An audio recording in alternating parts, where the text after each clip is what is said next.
দুনিয়ার মালিক কে? বিজয় দিবেন কে? এই বিজয়ের প্রশংসা হবে কার? যারা প্রাণ দিয়েছে ওই প্রাণের মালিক কি সে না আল্লাহ? তাহলে প্রশংসা হবে কার? বিজয় দিয়েছেন কে? আপনাদের মনে আছে গত বছর যখন আমি তাফসীর করি ঠিক এই সূরা আসছিল, সূরা নাস। তখন আমরা গত বছর যখন তাফসীর করি এই সূরা বরাবর আসার সাথে সাথে আমরা গাইছিলাম, এক সাগরে রক্তের বিনিময়ে বাংলার স্বাধীনতা দিলেন যিনি, আমরা তোমাকে ভুলবো না প্রভু, আমরা তোমাকে ভুলবো না। মনে আছে কারো? কথা কয় না? তখন আমরা গাইছিলাম, আজকে এই দিনে গাইবো ইনশাআল্লাহ। কথা কয় না? এক সাগরে রক্তের বিনিময়ে বাংলার স্বাধীনতা দিলেন যিনি, বলেন বাংলার স্বাধীনতা যিনি, আমরা তোমাকে ভুলবো না প্রভু, আমরা তোমাকে ভুলবো না। ঠিক কিনা? স্বাধীনতা দিয়েছেন কে? যদি আরো পরাধীন হয় তো আরো স্বাধীনতা কে দিবেন? কোরআন যা বলেছি তাই সত্য, আর কোরআন যা বলছে তার সত্য, কেউ মানুক আর না মানুক সত্য হতেই হবে। কোথায় আজকে এই সমস্ত টকশোর মধ্যে কোরআনের বিরুদ্ধে আচরণ করা মানুষগুলো? মনটা চায় তার চেহারাটা মলিন কুৎসিত, মলিন কুৎসিত মনের অধিকারী, সেই চেহারাটা আবার একটু দেখতে মন চায়, কিন্তু মনে হয় না আর দেখতে পারবো। মনে হয় না আমার জীবদ্দশায় চেহারাগুলো আর বলতে বিলে আবার কোরআনের বিপক্ষে ভেসে উঠবে, আর সে আওয়াজ আমার কানে আসবে বলে মনে হয় না। ইনশাআল্লাহ আজ থেকে যতটুকু আওয়াজ বাজবে আল্লাহর পক্ষে বাজবে ইনশাআল্লাহ। আল্লাহু তাকবীর। কার পক্ষে বাজবে? জোরে বলো ভাই, কার পক্ষে বাজবে? हमारा बात রেকর্ড हो रहा है, আমাদের কথা রেকর্ড হচ্ছে। আপনি মনে করেন না আমরা জ্বালাময়ী ভাষণ দিচ্ছি? না, কোরআনের কথা বলছি। কার কথা? আমি যে সূরা তেলাওয়াত করেছি কোরআনে কারীমের 110 নম্বর সূরা।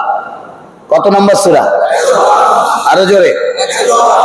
111 নম্বর সূরা হলো তাব্বাত ইয়াদা আবি লাহাবিন ওয়া তাব, মা আগনা আনহু মালুহু ওয়া মা কাসাব।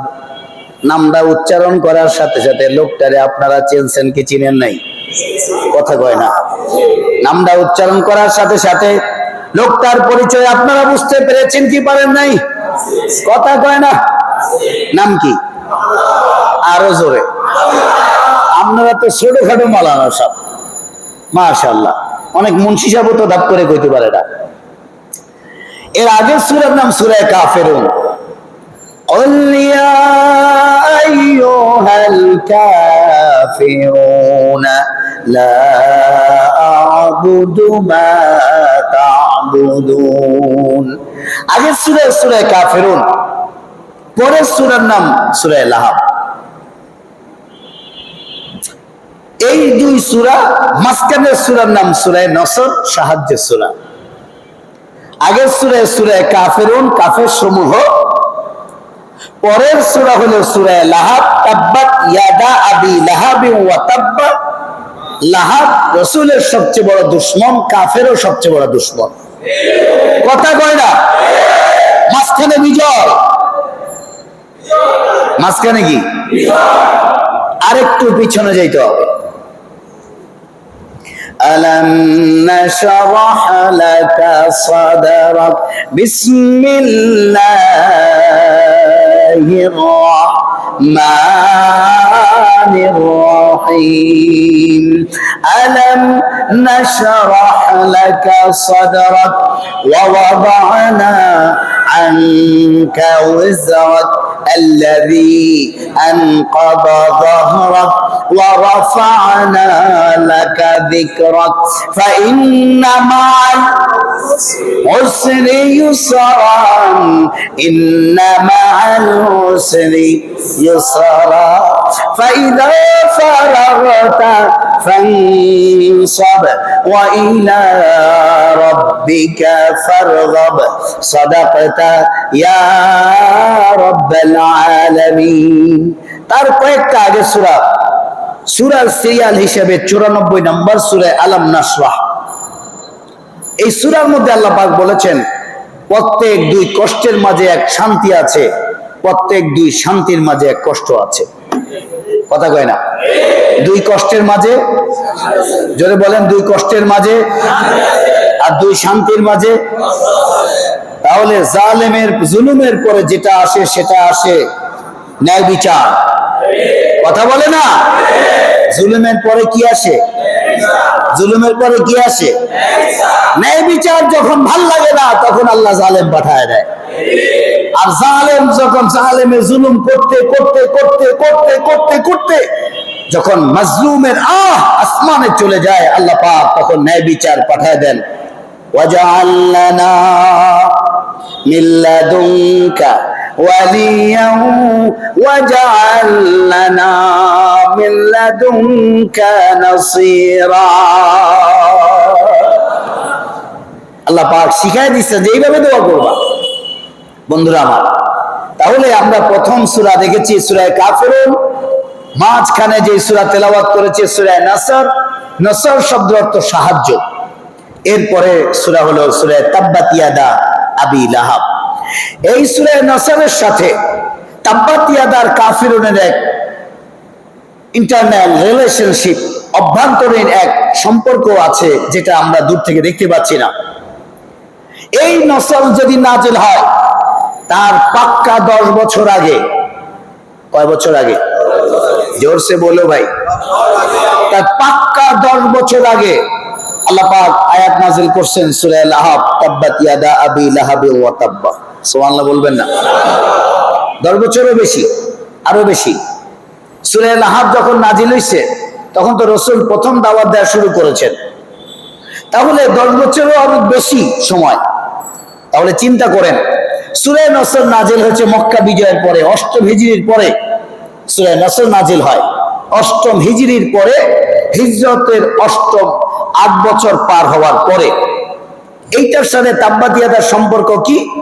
বলে তাব্বাত ইয়াদা নাজিল হয়েছে হযরত রাসূল করিম সাল্লাল্লাহু আলাইহি ওয়াসাল্লামের অন্যতম দুশমন, আপন চাচা, খুব কাছের চাচা আবু লাহাব যখন রাসূল দাওয়াত দিলেন, ইয়া আইয়ুহান নাস কুলু লা ইলাহা ইল্লাল্লাহ তুফলিহু, ও মানব সম্প্রদায় তোমরা বলো লা ইলাহা ইল্লাল্লাহ, কামিয়াব হয়ে যাবে। এই চাচা বলেছে আলি হাযা জামাতানা তাব্বাল্লাকা ইয়া মুহাম্মদ, জোরে বলে নাউযুবিল্লাহ। অর্থ কি? হে মুহাম্মদ, তোমার 2 হাত ধ্বংস হয়ে যাক। হে মুহাম্মদ, তুমি আমাদেরকে এই জন্য ডেকেছো, মক্কার পাহাড় প্রান্তরে আমাদেরকে এই জন্য ডেকেছো, না মক্কার একেবারে উঁচু শিখরে উঠে আমাদেরকে ডেকে একত্রিত করেছো এই জন্য যে ইয়া আইয়ুহান নাস কুলু লা ইলাহা ইল্লাল্লাহ তুফলিহু, ও মক্কার মানব সকল, আরবের মানব সকল, তোমরা বলো লা ইলাহা ইল্লাল্লাহ, কামিয়াব হয়ে যাবে। এই কথা শোনানোর জন্য আমাদেরকে একসাথ করছো, তোমার হাত ধ্বংস হয়ে যাক। জোরে বলে নাউযুবিল্লাহ। আল্লাহ পাক আয়াত নাজিল করছেন, হুজুর টেনশন করেন না, ওই 2 হাত আমি ধ্বংস করে দিয়েছি। তাব্বাত ইয়াদা আবি লাহাব ওয়া তাব মা আগনা আনহু মালুহু ওয়া মা কাসাব। এই কুটনা আর হেড বউ হলো কুটনি, আবুল লাহাবের স্ত্রী কুটনি। এই আবুল লাহাব আর তার বউ দুইজনকে আল্লাহ পাক শেষ করে দিয়েছেন, ধূলিসাৎ করে দিয়েছেন। আল্লাহ পাক এর আগের সূরা, সূরা নাসরের আগের সূরা, সূরা কাফিরুন নাজিল করে দিয়া রাসূলকে বলেন, আপনি ঠিক থাকবেন, আপনি আপনার কথার উপরে ঠিক থাকবেন। যতই মুসিবত আসুক না কেন, হামলা আসুক, মামলা আসুক, জেল আসুক, জুলুম আসুক, যাই আসুক না কেন, আপনি আপনার কথার উপরে ঠিক থাকেন। আপনি আপনার একত্ববাদের কথার উপরে ঠিক থাকেন। ব্রহ্মবাদী, সাম্যবাদী যতজন যত কথা বলুক না কেন, আপনি আপনার একত্ববাদের দাওয়াত চালিয়ে যান। খবরদার, তাদের সামনে কখনো একটা মুহূর্তের জন্য আপনি বিনয় হবেন না, তাদের সাথে লিয়াজু করে তার আপনি ক্ষমতায় আসার চেষ্টা করবেন না। আপনি কাফেরদের থেকে আলাদা হয়ে যান। মনে রাখবে, কাফেরদের থেকে যখন আপনি আলাদা হয়ে যাবেন, এরপরে আমি কি করব? বলে আল্লাহ পাক জানেন আল্লাহ কি করবেন। তো প্রশ্ন, আল্লাহ আপনি কি করবেন? বলে আমি আপনাকে বিজয় দান করব। সুবহানাল্লাহ। বিজয় দিবেন কে? আর আমার কাজ হলো এই জায়গার মধ্যে অনড়, অবিচল, অটুট থাকা, আমার পাকে জমিয়ে নেওয়া। এই জন্য আল্লাহ পাক হুকুম করেছেন ফাস্তাকিম কামা উমিরতা। হাবিব, আপনাকে হুকুম করা যা হয়েছে, যা আপনাকে অর্ডার করা হয়েছে, অর্ডার বাই সাপ্লাই, যা অর্ডার করছে আপনি সেটা অবিডিয়েন্ট করেন। আপনি তো অবিডিয়েন্ট, আপনি সেটা অবি করেন, সেটা মান্য করেন। আপনাকে হুকুম করা হয়েছে, যা বলা হয়েছে তাই আপনি করবেন, এর বাইরে করবেন না। আল্লাহ পাক সার্টিফিকেট দিলেন, ওমা ইয়ানতিকু আনিল হাওয়া ইন হুয়া ইল্লা ওয়াহয়ুন ইউহা আল্লামাহু শাদীদুল কুওয়া যু মিররাতিন ফাসতাওয়া ওয়া হুয়া বিল উফুকিল আলা। আমার হাবিব আমি না পাঠাইলে নিজে থেকে কিছুই বলে না। জোরে বলেন সুবহানাল্লাহ। সুতরাং আল্লাহ পাকের এই এলান কাফেরদের সাথে, কাফেররা যা করবে তা আমি করব না, কাফেরদের সাথে আমার কোনো লিয়াজু থাকতে পারে না। দ্বিতীয়ওয়ালাদের সাথে আমার কোনো হরিবলের সাথে আমার কোনো সম্পর্ক থাকতে পারে না। যারা যারা সূর্য পূজা করে, যারা অগ্নি পূজা করে, যারা বুত প্রস্তি করে, যারা নিজের হাতে তৈরি করা কোন বস্তুকে খোদা মেনে তাকে আবার পূজা করে, আল্লাহ বলেন খবরদার, লাকুম দীনুকুম ওয়ালিয়া দীন। তারা তাদের ধর্ম পালন করুক, আপনি আপনার ধর্ম পালন করেন। আপনি আপনার আওয়াজ চালিয়ে যাইতে থাকেন, আপনি আবার আপনার আওয়াজ বন্ধ করবেন না। কুল ইয়া আইয়ুহাল কাফিরুন, বলে দেন হে কাফেররা, লা আবুদু মা তা'বুদুন, তোমরা যার ইবাদত করো আমি কখনোই তার ইবাদত করব না। লা আবুদু মা তা'বুদুন, আমি তার ইবাদত কখনোই করতে পারি না। সুতরাং মুশরিকদের থেকে বাঁচার জন্য আল্লাহ পাক হুকুম দিয়ে দিলেন। কার থেকে বাঁচার জন্য? জোরে বলেন। মুশরিক এবং কাফেরদের থেকে বাঁচার জন্য আল্লাহ হুকুম দিলেন। আল্লাহ পাক হযরত রাসূল করিম সাল্লাল্লাহু আলাইহি ওয়াসাল্লাম অবিচল থাকার কারণে আল্লাহ সুবহানাহু ওয়া তাআলা তাকে দীর্ঘ 12 বছর পরে বিজয় দান করেছেন। বলেন সুবহানাল্লাহ। 10 বছর উনি দেশ ত্যাগ করেছেন। যদিও অষ্টম হিজরিতে মক্কা বিজয় হয়েছে, কিন্তু তিনি তো মক্কায় অষ্টম হিজরিতে অবস্থান করেননি। বিজয় হয়েছে অষ্টম হিজরিতে। তার 1-2 বছর আগের থেকে এতটা নির্যাতন, এতটা জুলুম, এতটা অত্যাচার চালু করেছে, স্টিম রোলার চালিয়েছে রাসূল পাক সাল্লাল্লাহু আলাইহি ওয়াসাল্লামের উপরে এবং হযরত সাহাবা রাদিয়াল্লাহু তাআলা আনহুর উপরে। ওই নির্যাতন, নিপীড়নের স্টিম রোলারেও আল্লাহর হাবিব সাল্লাল্লাহু আলাইহি ওয়াসাল্লাম একটা মুহূর্তের জন্য বদদুয়া করেন নাই। একটা মুহূর্তের জন্য বদদুয়া করেন নাই। শুধুমাত্র একবার বদদুয়া করেছেন। কয়বার? একবার বদদুয়া করেছেন আবু লাহাবের জন্য। যেই দিন বদদুয়া করলেন ঠিক তার 10 বছর পরে 15ই রমজানে বদর প্রান্তরে আল্লাহ পাক এই সমস্ত কাফেরদেরকে লাঞ্ছিত করে ধূলিসাৎ করে দিয়েছেন। আল্লাহ রাসূল সাল্লাল্লাহু আলাইহি ওয়াসাল্লাম, ওমর রাদিয়াল্লাহু তাআলা সহ এবং আরো সাহাবায়ে কেরাম সাথে ছিলেন। বদর প্রান্তরে জাহান্নাম রসিদ হওয়া, জাহান্নামে চলে যাওয়া সেই কাফেরদেরকে ডেকে ডেকে বলছিলেন, ও কাফেররা, কই আবু জাহাল, কই তোমার সেই দাম্ভিকতা? উদ্বা, কই তোমার দাম্ভিকতা? সাইবা, কই তোমার দাম্ভিকতা? রবিআ, কই তোমার দাম্ভিকতা? তোমরাই তো একদিন বলেছিলে মুহাম্মদ পালিয়ে যেতে বাধ্য হয়েছে মক্কা থেকে, আমাকে মদিনায়ও ঠিক মতো থাকতে দাও নাই, কই তোমরা? হযরতে সাহাবায়ে কেরাম জিজ্ঞাসা করলেন, ইয়া রাসূলুল্লাহ, ইয়া রাসূলুল্লাহ, বলেন সাল্লাল্লাহু আলাইহি ওয়াসাল্লাম, আপনাদের কষ্ট হয় শুনতে? ইয়া রাসূলুল্লাহ, আপনি যে বলছেন এরা কি শুনতে পায়? আল্লাহ পাক আয়াত নাযিল করে, ইন্নাকা লা তুসমিউল মাউতা ওয়া লা তুসমিউ সুম্মা দুআ ইযা ওয়াল্লাহু মুদবিরিন। এরা শুনতে পায় কিন্তু উত্তর দিতে পারে না। সুবহানাল্লাহ। আমি যা বলি আল্লাহ পাক এই কথাগুলো তাদেরকে শোনায় দিচ্ছেন। আল্লাহ কি দিচ্ছেন? জোরে বলেন। যাই হোক বন্ধুরা, আমার সূরা কাফিরুন উপরে আমার আলোচনা না, সূরা লাহাবের উপরে আলোচনা না, আলোচনা হলো সূরা নসরের উপরে। কথা বলে না। আজকে তারিখ কত? আজকে হলো 1 সফর, 5ই আগস্ট। আগস্টের নামটা শুনলে কলিজায় ধাপ করে কামড় মারে, ঠিক না? কথা কয় না? আগস্ট এই আগস্টেই তো কেউ না কেউ আমার 6ই আগস্টে বলেছিল কই মোল্লারা পালাইছে, এই 6ই আগস্টে বলছিল, কথা কয় না? শাপলা চত্বরে বলে নাই? জোরে কথা কন না কেন? আজ থেকে ঠিক 10 বছর আগে। কত বছর আগে?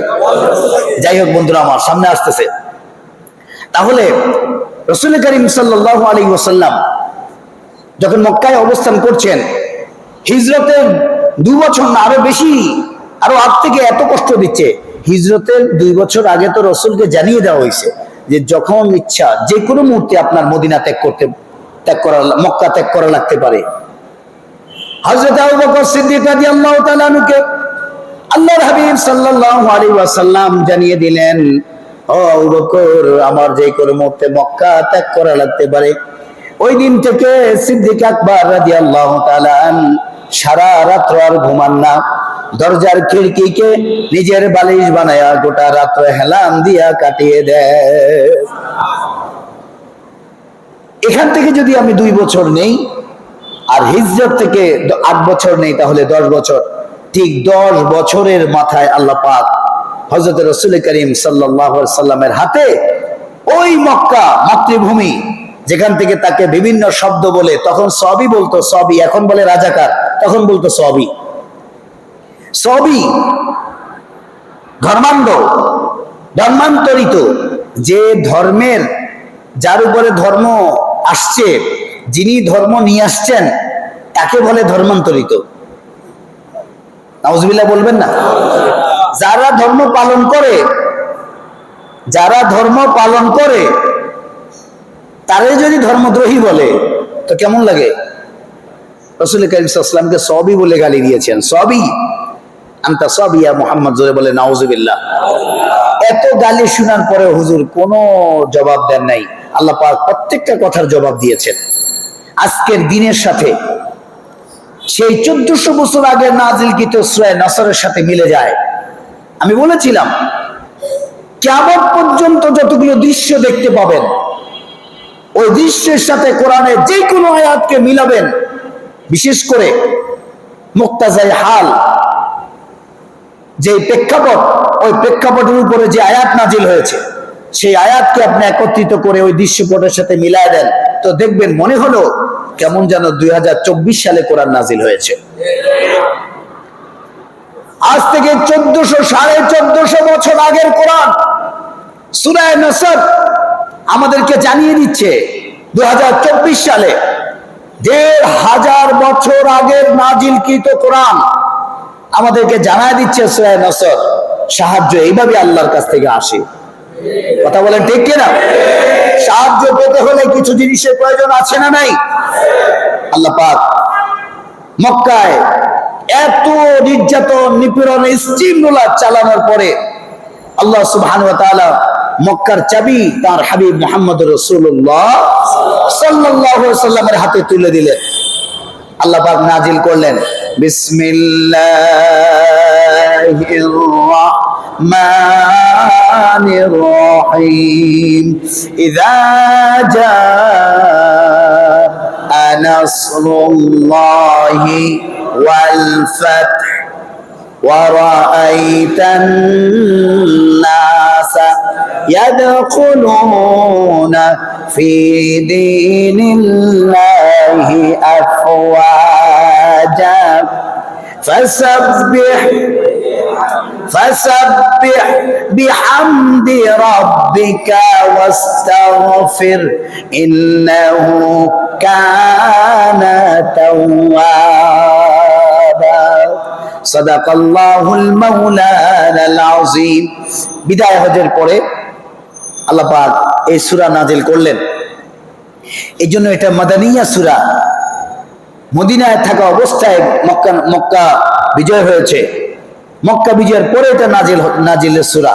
সুতরাং মদিনায় থাকা অবস্থায় যে সমস্ত সূরা নাজিল হয়েছে, এই সূরাগুলোকে মাদানী সূরা বলা হয়। আল্লাহ বলেন ইযা জাআ নাসরুল্লাহি ওয়াল ফাতাহ, যখন আল্লাহর সাহায্য এবং বিজয় চলে আসে। হে নবী, যখন আল্লাহর সাহায্য এবং বিজয় আসে তখন আপনি দেখবেন কি, ওয়ারাআইতান নাসা, আপনি দেখবেন ইয়াদখুলুনা ফি দীনিল্লাহি আফওয়াজা, যে মানুষ দলে দলে ইসলামে প্রবেশ করছে। জোরে বলেন সুবহানাল্লাহ।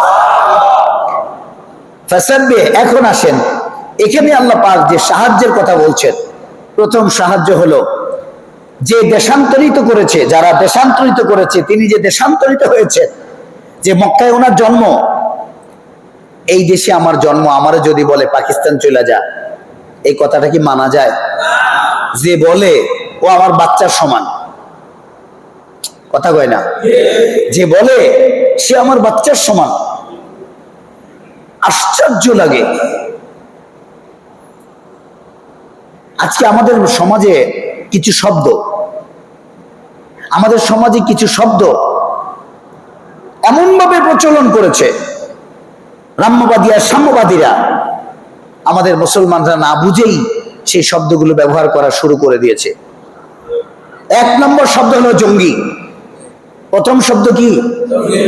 এই জঙ্গিটা ছিল ভালো তর্জমায়, তার অর্থ ছিল অনেক ভালো, কিন্তু ইহুদিদের চক্রান্তের জালে মুসলমানরা যখন পড়ে গেল, তখন এই জঙ্গি শব্দটাকে তৎপরতা যারা চালায়, দেশদ্রোহী যারা, যারা দেশে অস্থিতিশীল তৈরি করতে চায়, তাদের বিদ্রোহীদের নামে, বিদ্রোহী যাদেরকে বলে তাদের নামে জঙ্গি শব্দটা ব্যবহার করে দিল। তো এখন জঙ্গি শব্দটা যখনই মানুষ পাবে, তখনই বলবে এটা বিদ্রোহী, দেশদ্রোহী, এটা মনে করবে। এখন আসেন জঙ্গি শব্দটা কোত্থেকে আসছে? জং, এটা ফার্সি শব্দ, তার তর্জমা হলো যিনি জং করেন, জং মানে যুদ্ধ, আর যিনি জং করেন তার নাম যোদ্ধা। তাহলে জঙ্গি শব্দ অর্থ হলো যোদ্ধা। এখন জঙ্গিকে অযোদ্ধা বানানোর জন্য এই জঙ্গি শব্দটাকে দেশদ্রোহী, বিদ্রোহী তৈরি করার জন্য শব্দটা কেন জঙ্গি ব্যবহার করলো দেশদ্রোহীকে? এই জন্য যে খাজা নুরউদ্দিন জঙ্গি রহমাতুল্লাহ আলাই, খাজা নুরউদ্দিন জঙ্গি রহমাতুল্লাহ আলাই ফিলিস্তিনকে বিজয় করার জন্য, প্যালেস্টাইন এবং জেরুজালেম বিজয় করার জন্য সর্বপ্রথম মিশন চালিয়েছেন। যিনি এই মিশন চালালেন, দীর্ঘ হযরত ওমর রাদিয়াল্লাহু তাআলা এবং সাহাবা রাদিয়াল্লাহু তাআলা আনহুর শাসন চলে যাওয়ার দীর্ঘ কয়েকশো বছর পরে খাজা নুরউদ্দিন জঙ্গি রহমাতুল্লাহ আলাইহি সর্বপ্রথম এই জেরুজালেম তাদের হাত থেকে উদ্ধার করে বাইতুল মুকাদ্দিসকে শান্তির জায়গা বানানোর জন্য এবং মুসলমানদের সেজদার জায়গা বানানোর জন্য তিনি যে এই জং আর যুদ্ধ শুরু করেছেন, তার নাম হলো খাজা নুরউদ্দিন জঙ্গি রহমাতুল্লাহ আলাইহি। এখন ইহুদিদের এটা চুলকানির কারণ, কারণ এই জেরুজালেম তাদের হাতে চলে যাবে, মুসলমানদের হাতে চলে আসবে, ছিলই মুসলমানদের হাতে, আবার চলে আসবে মুসলমানদের হাতে। তারা দখল করছে, দখল করা জায়গা যদি চলে যায় তাহলে তো হয় না, বাধ্য হইয়া তারা এই জং শব্দটার মধ্যে কালেমা লেপন করা শুরু করে দিল। জং শব্দকে দ্রোহী শব্দে রূপান্তরিত করলো, দেশদ্রোহী শব্দে রূপান্তরিত করলো, এবং কোথাও কোথাও এই জঙ্গি জং শব্দটাকে মৌলবাদ দিয়ে আখ্যায়িত করলো।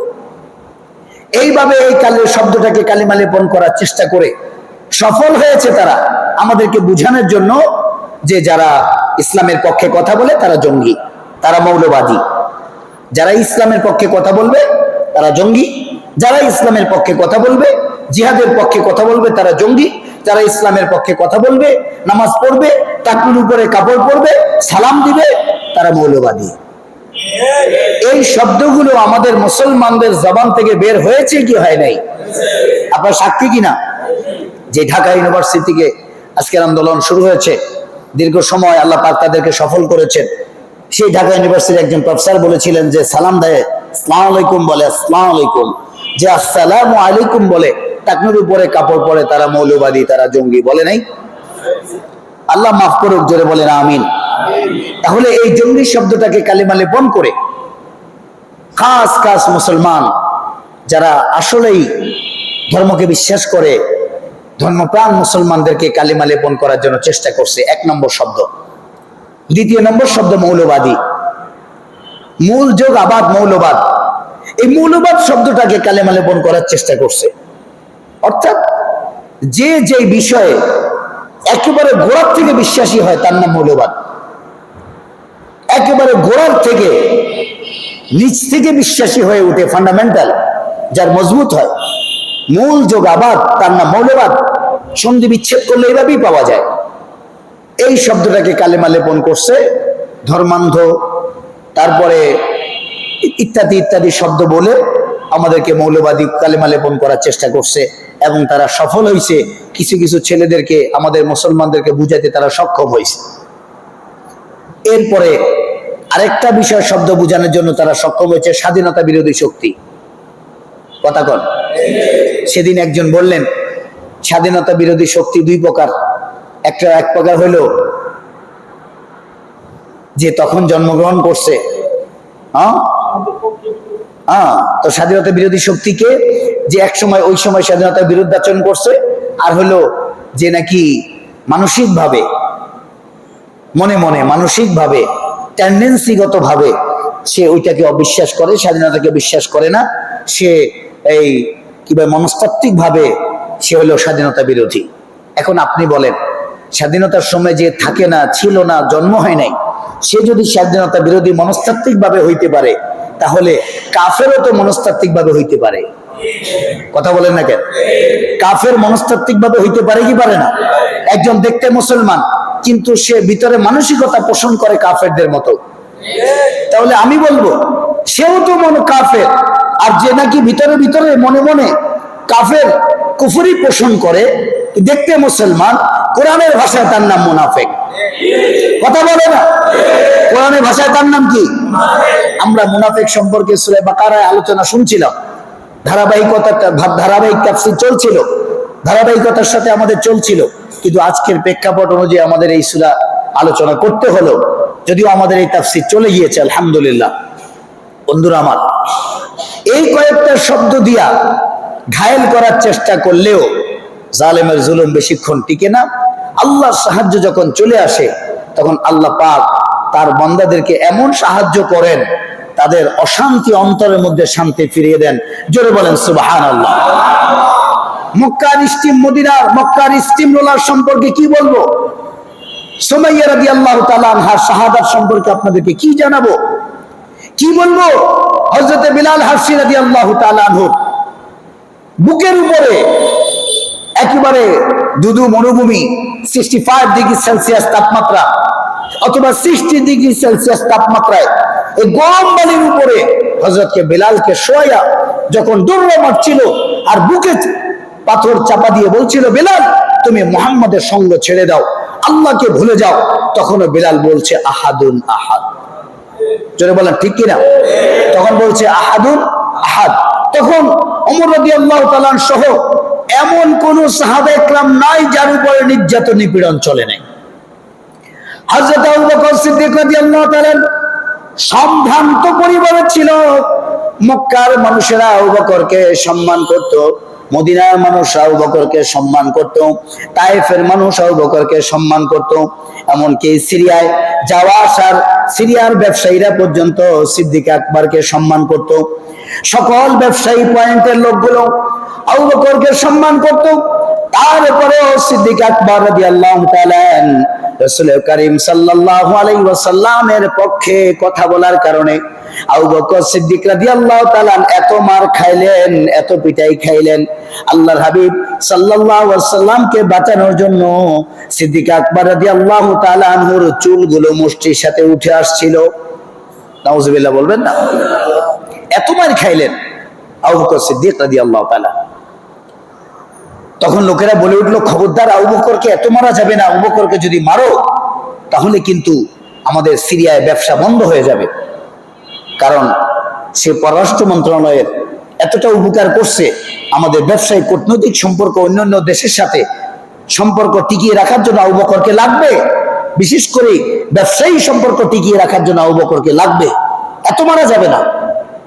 আসমা রাদিয়াল্লাহু তাআলা আনহা বলেন, আমার বাবা এত মাইর খাইলেন যে ওনার চুল ধরে টান দিলে চুল উঠে যাচ্ছিল। আল্লাহু আকবার। এত কষ্ট পাইলেন। হযরত রাসূল করিম সাল্লাল্লাহু আলাইহি ওয়াসাল্লামের ঘাড় মোবারকের উপরে উটের ভুঁড়ি চাপায় দেওয়া হলো। উটের ভুঁড়ি, যখন উটের ভুঁড়ি চাপিয়ে দেওয়া হলো, রাসূল বলেন যে আমার দম চলে যাওয়ার উপক্রম হয়েছে। কয়েক বছর জেল কাটলেন, পাহাড়ে অবস্থান করলেন পাহাড়ের অন্তরালে, লোকালয়ে আসতে দেওয়া হলো না। হযরত রাসূল করিম সাল্লাল্লাহু আলাইহি সাল্লাম সহ তার সাহাবীদেরকে 3 বছর পর্যন্ত সেখানে থাকতে বাধ্য করলো মক্কার কাফেররা। 3 বছর সেখানে থাকতে বাধ্য করলো। সাহাবায়ে কেরাম কোনো খাবার না পেয়ে গাছের পাতা খাওয়ার কারণে, যেমন গরু ছাগল পায়খানা করলে যেরকম পায়খানা হয়, বিশেষ করে ছাগল পায়খানা করলে যেমন ছোট ছোট হয়ে যায়, ঠিক মানুষের পায়খানাও এমন হয়ে যাচ্ছিল। সাহাবায়ে কেরাম শুকায় কাটকাট হয়ে গিয়েছেন। ছোট্ট ছোট্ট বাচ্চার আহাজারি আসমান পর্যন্ত কেঁপে উঠেছে, মহিলাদের ক্ষুধায় আসমান পর্যন্ত কেঁপে উঠেছে। আল্লাহ পাক এই কষ্টের বিনিময়ে মক্কা বিজয় দান করছেন। জোরে বলেন সুবহানাল্লাহ। আজকের এই দিনেও আপনারা ভালো করে জানেন, আজ থেকে 10 বছর আগে শাপলা চত্বরে হাজার হাজার হাফেজ আলেমদেরকে গুলি করা হয়েছে। সেই রক্তের বিনিময়ে আল্লাহ পাক 10 বছর পরে, যেমন রাসূল পাক সাল্লাল্লাহু আলাইহি ওয়াসাল্লামের হিজরতের আগ থেকেই নির্যাতন চলছিল, ঠিক নির্যাতনের 10 বছর পরে আল্লাহ পাক মক্কা বিজয় দিয়েছেন। আমি বলবো, যতদিন ধরে নির্যাতন চলছিল কিন্তু হাফেজ আলেমদের উপরে চড়াও হয়নি, কিন্তু যেই দিন থেকে হাফেজ আলেমদের উপরে চড়াও হয়েছে, সেই শাপলা চত্বরের 10 বছর পরে আল্লাহ পাক সেই বিজয় দান করেছেন। জোরে বলেন সুবহানাল্লাহ, আরে জোরে আলহামদুলিল্লাহ। এটা শাপলা চত্বরে হাফেজ আলেমদের রক্তের বিজয়। কথা বলে না? আরো জোরে বলেন ঠিক কিনা? ওই দিন যারা কথা বলেছে, যে সমস্ত উলামা একরাম, তাদের চাকরি চলে গেছে। যে সমস্ত আলেম হেফাজতের পক্ষে, অর্থাৎ এই হাফেজ আলেমদের পক্ষে কথা বলেছে, শাপলা চত্বরের পক্ষে কথা বলছে, তারা চাকরি চলে গিয়েছে। চাকরির ভয় করে নাই, তবু তারা সত্য কথাগুলো মানুষের সামনে তুলে ধরার চেষ্টা করেছে। নির্যাতন, নিপীড়ন, স্টিমরোলার চলছে। আল্লাহ পাক 10 বছর পরে সেই ক্ষমতা দিয়ে দিলেন।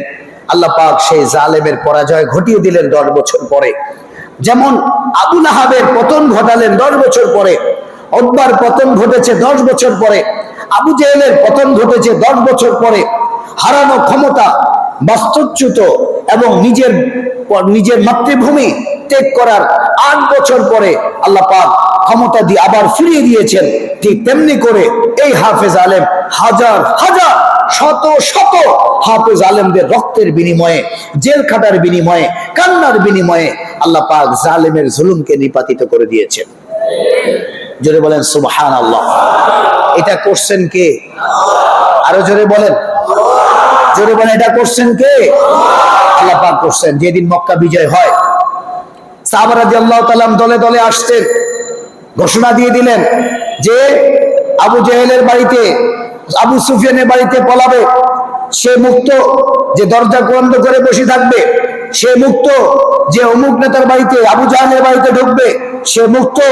এইরকম যারা তাদের বিদ্রোহী ছিল তাদেরকে দেশান্তরিত করেছে, মক্কা থেকে বাস্তুচ্যুত করেছে, মক্কা থেকে তাদেরকে মদিনায় যাইতে বাধ্য করেছে, এক কথা রিফিউজি বানিয়ে দিয়েছে। তাদের নাম ধরে ধরে বলেছে, যদি এদের ঘরে যাও তবে তোমরা মুক্ত, আর দরজা বন্ধ করে থাকো তবুও তোমরা মুক্ত। এই ঘোষণা দেওয়ার পরে ওই জালেমদের অন্তর কেঁপে উঠেছে। হায় হায়, বলে কি, আজকে তো প্রতিশোধের আগুন জ্বলে এতটাই জ্বলার কথা, যেই প্রতিশোধ নিয়ে পুরা মক্কার অলি গলি রক্তে ভেসে যাওয়ার কথা, সেখানে রক্ত না ভাসাইয়া, সেখানে রক্তে হোলি খেলা না হয়ে, প্রতিশোধ না নিয়ে কি বলে মুহাম্মদের সাহাবীরা সাল্লাল্লাহু আলাইহি ওয়াসাল্লাম? বলে মুহাম্মদের সাহাবীরা বলেন, আজ কোন রক্তপাত নয়, বিজয় দিয়েছেন আল্লাহ।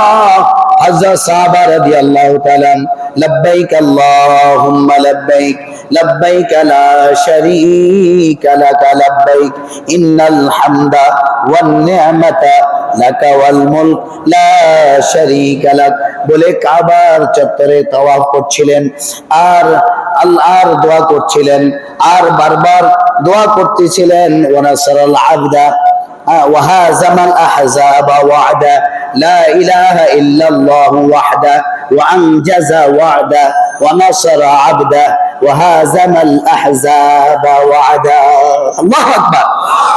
এইভাবে সাহাবায়ে কেরাম বলে বলে দলে দলে আওয়াজ তুলে তুলে মক্কায় ঢুকছিলেন। মাত্র 10,000 সাহাবী। কত হাজার?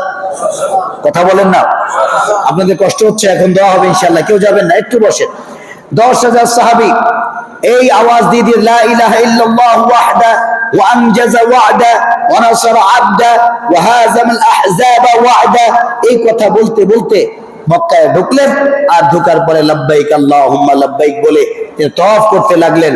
তাদের তৈরি, তাদের হাতের তৈরি যে সমস্ত মূর্তিগুলো ছিল, ওই মূর্তি তারা নিজেরাই ভাঙলো। ওনারা নিজেরাই ভাঙলেন যে এই মূর্তি আমরা তৈরি করে গিয়েছিলাম।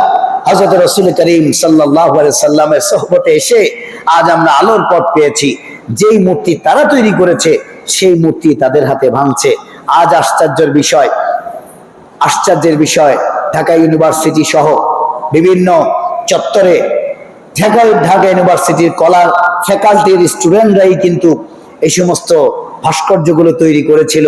যেই ভাস্কর্যের বিপক্ষে কথা বলার কারণে বহু আলেমের চাকরি চলে গেছে। আজকে দেখছি সেই দৃশ্য, সেই ভাস্কর্যের গলায় রশি লাগিয়ে তারা নিজেরাই টেনে টেনে ভাঙছিল। আমার মনে পড়ছিল মক্কা বিজয় সেই দিনের কথা। মক্কা বিজয়ের সেই দিনের কথা, যেই দিন সাহাবায়ে কেরাম নিজেরা সেই মূর্তি নিজের হাতে ভাঙছিলেন আর বলছিলেন, তোমাদেরকে খোদা মেনেছি, তোমরা কোনো প্রকার শান্তি এনে দিতে পারোনি, এবার এক খোদা ধরেছি, যেই খোদা সারা জগতের মালিক আল্লাহ। যারা বলেন ঠিক কিনা? বন্ধুরা আমার, আজকেও সেই দৃশ্যপট ভেসে উঠেছে বাংলার জমিনে। আল্লাহ পাকের অশেষ শুকরিয়া, লাখো কোটি শুকরিয়া আল্লাহ পাকের। রব্বে খোদাওয়ান সেই ভাস্কর্যগুলো জমিনের সাথে মিশিয়ে দিয়েছেন। এটা আল্লাহ করেছেন। কে করেছেন? 10 বছর আগের যুদ্ধ, বিফোর 10 ইয়ার্স, 10 বছর যাবত ওলামায়ে কেরামের নির্যাতন, নিপীড়ন, ফাঁসি, জুলুম, অত্যাচার, চোখের পানি আর বুলেটের রক্ত চিরে চিরে খেয়েছিল। আল্লাহ সেই দোয়া কবুল করছেন। ওদবার মতো, সাহেবার মতো, রবিয়ার মতো, আবু জাহালে, আবু লাহাবের মতো। জোরে বলে ঠিক কিনা? ঠিক। এখন আমাদের কি করা দরকার? এখন সাহাবায়ে কেরাম যা করেছেন আমাদের তাই করা দরকার। কথা বলে না? মক্কা বিজয়ের পরে সাহাবায়ে কেরাম ঘোষণা দিলেন যে আবু সুফিয়ানের ঘরে যাবে সেও মুক্ত, তার উপর হামলা করা হবে না। হিন্দা গরম হয়ে গেল, অগ্নি শর্মা হয়ে গেল, আর বলল, আবু সুফিয়ান তুমি এত বড় নেতা হওয়ার পরেও মুহাম্মদের মতো তোমার ভাতিজার কাছে ধর্মান্ধ হয়ে গেলে। হিন্দাকে ঝাঁকি মেরে আবু সুফিয়ান বলেছে, 2 হাত ধরে ঝাঁকি মেরে, হিন্দা প্রতিশোধের আগুন কি তোমার অন্তর থেকে যায় না? আমারই আরেক ভাই হামজার কলিজা চিরে চাবিয়েছ তুমি অহদ প্রান্তরে। সে হামজার কলিজা চাবারের পরেও তোমার কি প্রতিশোধের আগুন যায় না? আমি ওই সত্তার কসম করে বলি, মুহাম্মদের সত্তার কসম করে বলি, যেই সত্তা মুহাম্মদকে সাল্লাল্লাহু আলাইহি ওয়াসাল্লাম, শেখ তখন সাল্লাল্লাহু বলে নাই, যে সত্তা মুহাম্মদকে বিজয় এনে দিয়েছে, আমি সে সত্তার কসম করে বলি, মুহাম্মদ তরবারি দিয়ে কারো অন্তর বিজয় করেনি, ভালোবাসা দিয়ে মানুষের অন্তর বিজয় করেছে। সুবহানাল্লাহ। কি দিয়ে বিজয় করেছে? জোরে বলেন, কি দিয়ে? হযরত সাহাবায়ে কেরাম রাদিয়াল্লাহু আনহুম কাবার প্রান্তরে বসে 2 রাকাত নামাজ পড়ে, কেউ নামাজে লম্বা লম্বা নামাজ আদায় করে, কেউ নামাজে, কেউ দোয়ায়, কেউ কান্নাকাটিতে, কেউ সেজদায় কাঁদছেন, কেউ সালাম ফিরাইয়া 2 হাত তুলে কাঁদছেন। এইভাবে কাঁদছিলেন। আবু সুফিয়ান বড় চাদর নিয়ে ঘোমটা মোড়ে দিয়া পিছনে যায় শুনছিল, দেখি তারা কি বলে, তাদের এখন প্ল্যানিংটা কি একটু জেনে আসি। গুপ্তচর বৃত্তি করার জন্য আবু সুফিয়ান গিয়েছিল। গুপ্তচর বৃত্তি করার জন্য গিয়েছে। আবু সুফিয়ান যাওয়ার পরে নিজেই কট খায়া যাবে, এটাই আবু সুফিয়ান ভাবতে পারে নাই। আবু সুফিয়ান যায় দেখে হযরত সাহাবা রাদিয়াল্লাহু তাআলা আনহুম ওই কাবার চারপাশে হেরামের মধ্যে বসে কাঁদছেন। কেউ নামাজে কাঁদছেন, কেউ দোয়ার মধ্যে কাঁদছেন, কেউ হাত তুলে কাঁদছেন, কেউ সিজদায় কাঁদছেন, কেউ নামাজে দাঁড়িয়ে দাঁড়িয়ে লম্বা লম্বা তেলাওয়াত করে আল্লাহ পাকের দরবারে দাঁড়িয়ে দাঁড়িয়ে কাঁদছেন। আর যে হাত তুলে কাঁদছেন সে বলছেন, মালিক এই বিজয় তুমি দিয়েছো গো আল্লাহ, এই বিজয় তুমি দিয়েছো মালিক, এই বিজয় তুমি দিয়েছো।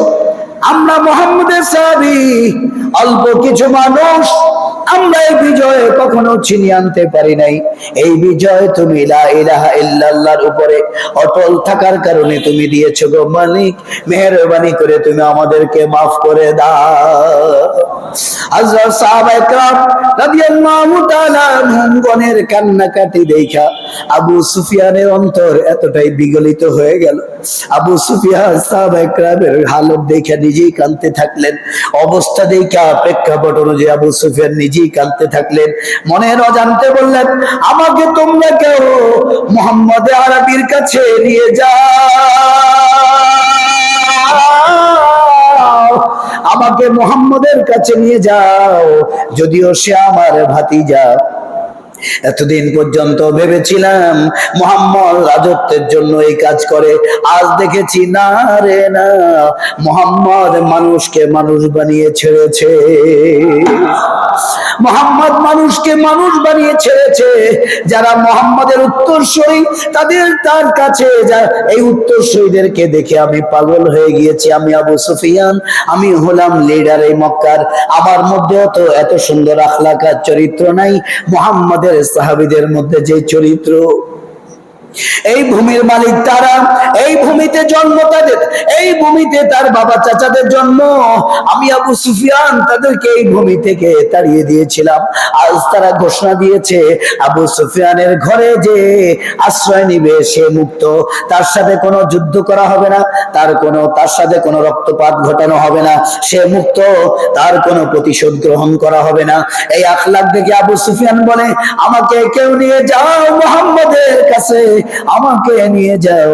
আমার অন্তরটাও মুহাম্মদে আরবী বিজয় করে নিয়েছে।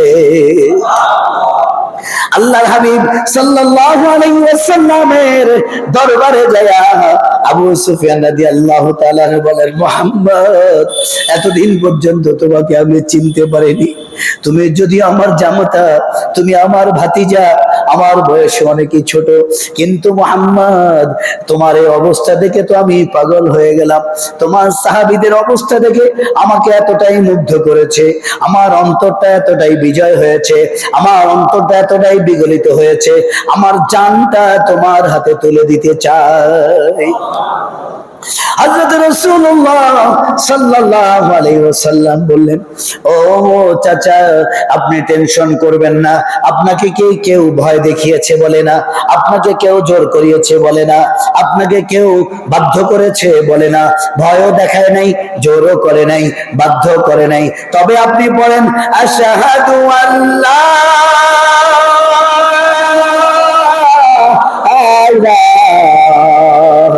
ইল্লাল্লাহু ওয়া আশহাদু আন্না মুহাম্মাদান আবদুহু ওয়া রাসূলুহু। আল্লাহু আকবার, জোরে আল্লাহু আকবার। বন্ধুরা আমার, আবু সুফিয়ান রাদিয়াল্লাহু তাআলা মুসলমান হয়ে গেলেন। হিন্দা বললেন যে আমাকেও মুসলমান বানাও, আমিও মুহাম্মদের সাহাবীদের আখলাক আর চরিত্র দেখে মুগ্ধ হয়ে গেছি। জোরে বলেন সুবহানাল্লাহ। বন্ধুরা আমার, আজকের যে তারিখ, আজকে কত তারিখ?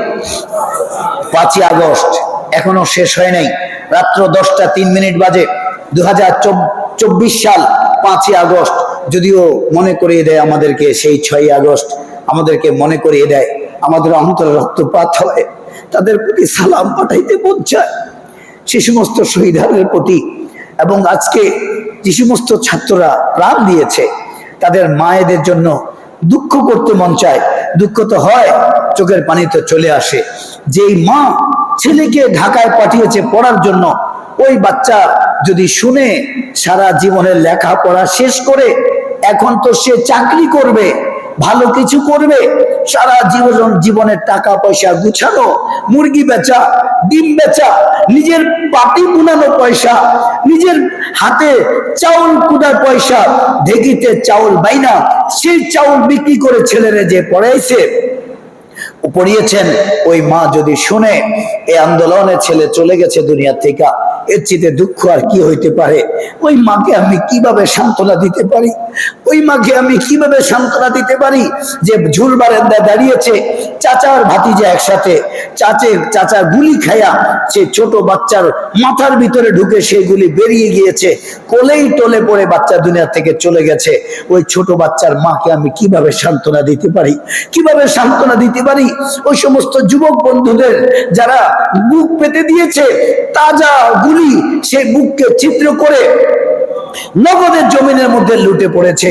সেই স্বজন হারানো, সেই কলিজার টুকরা বাচ্চা হারানো মাকে আমি কিভাবে সান্ত্বনা দিতে পারি?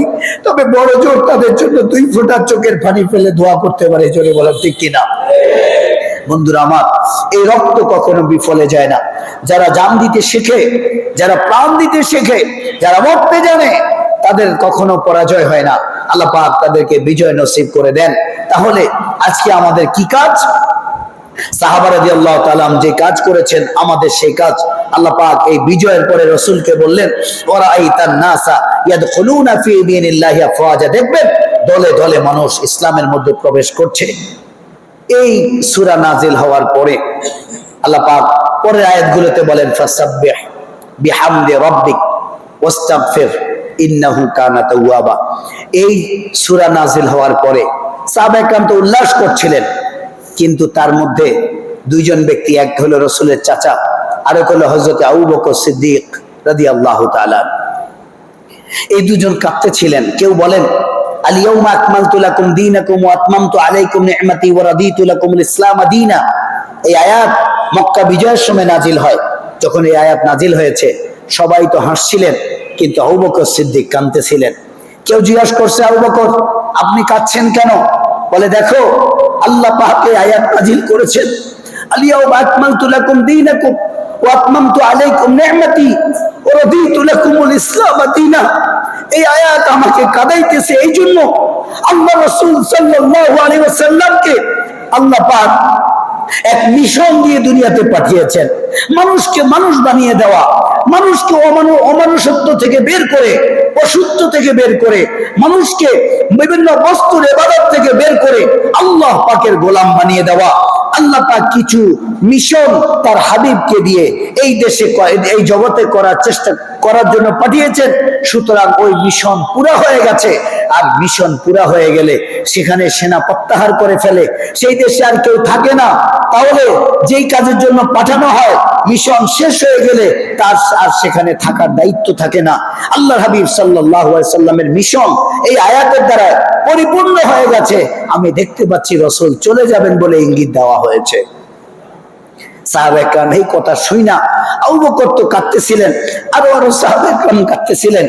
এই তাফসীরের মধ্যে আসে, সূরা নাসর যখন নাজিল হয়, তার চাচাও কাঁদতেছিলেন আর বলতেছিলেন, হায় তোমরা কি দেখছো জানি না, তোমরা সাহায্য দেখতে পাচ্ছ, কিন্তু আমি তো দেখতে পাচ্ছি যে এই সূরা নাজিল হওয়ার পরে আমি দেখতে পাচ্ছি আমার ভাতিজা, আমার মুহাম্মদ, আমাকে মানুষ বানানোর মতো মুহাম্মদ, যে আমাকে মানুষ বানিয়ে দিয়েছে, সেই মুহাম্মদকে আল্লাহ পাক নিয়ে যাবেন বলে আল্লাহ পাক ইঙ্গিত দিয়ে দিয়েছেন। আর বেশি দিন মুহাম্মদ দুনিয়াতে থাকবে না। সাহাবায়ে কেরাম শুনে কাঁদতে লাগলেন আর বলতে লাগলেন, আয় আল্লাহ, আয় আল্লাহ, দায়িত্ব যদি শেষ হয়ে যায় আপনি আমাদেরকে মাফ করে দেন, আমাদেরকে মাফ করে দেন।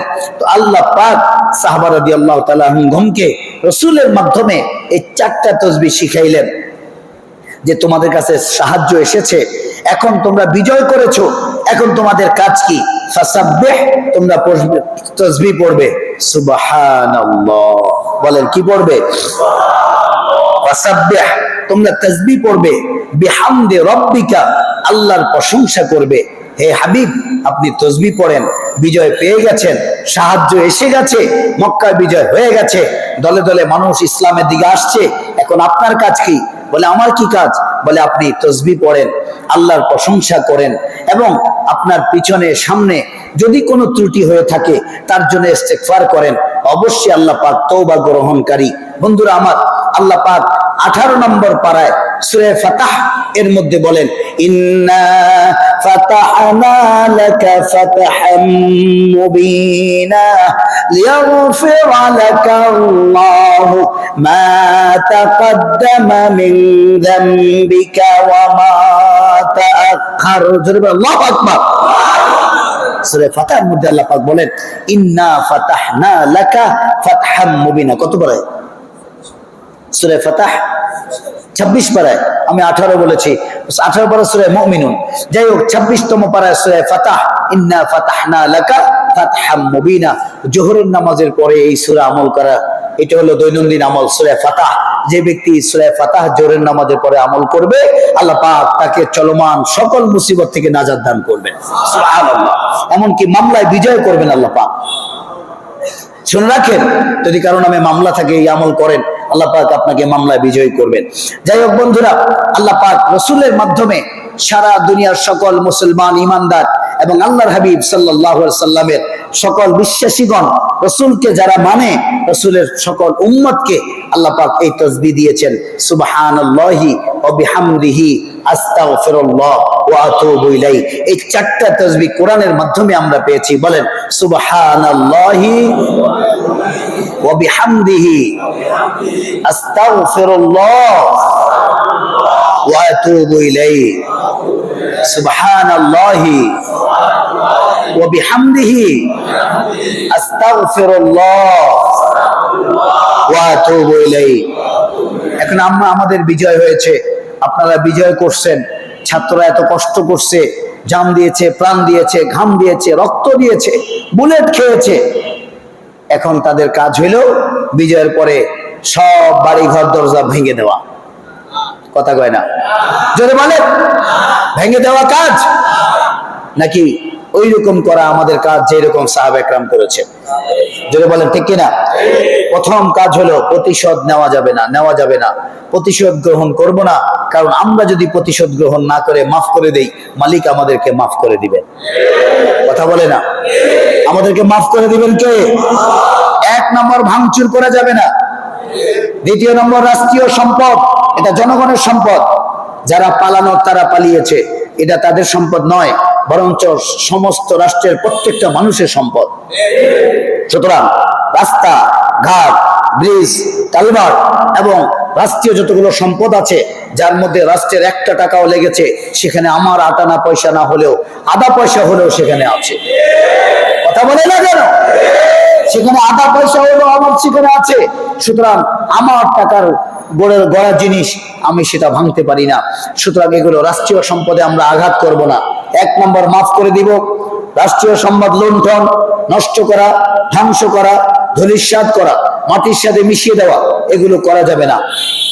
আর প্রথম মাফ করে দেওয়া, রাষ্ট্রীয় সম্পদ নষ্ট না করা, এই দুটো কাজ করা সর্বপ্রথম কাজ। আর হলো চারটা তাসবিহ পড়া। এক নম্বর, সুবহানাল্লাহ, আলহামদুলিল্লাহ, আস্তাগফিরুল্লাহ ওয়া আতুবু ইলাইহি। আমরা একসাথে বলবো সুবহানাল্লাহি ওয়া বিহামদিহি আস্তাগফিরুল্লাহ ওয়া আতুবু ইলাইহি। এই তাসবিহ পড়তে থাকবো আর আল্লাহর কাছে মাপ চাইতে থাকবো। এই বিজয় আপনি দান করেছেন। কথা বলে না কেন? এই বিজয় আপনি দান করেছেন। বন্ধুরা আমার কথা শেষ, আর কথা বলা চলবে না। পরবর্তীতে ইনশাআল্লাহ আমাদের সূরা বাকারা তাফসীর ধারাবাহিকতার সাথে যে তাফসীর চলছিল, ইনশাআল্লাহ আমরা সেই তাফসীরের দিকে এগিয়ে যাব। আল্লাহ পাক আমাদেরকে তৌফিক দান করেন। জোরে বলেন আমিন।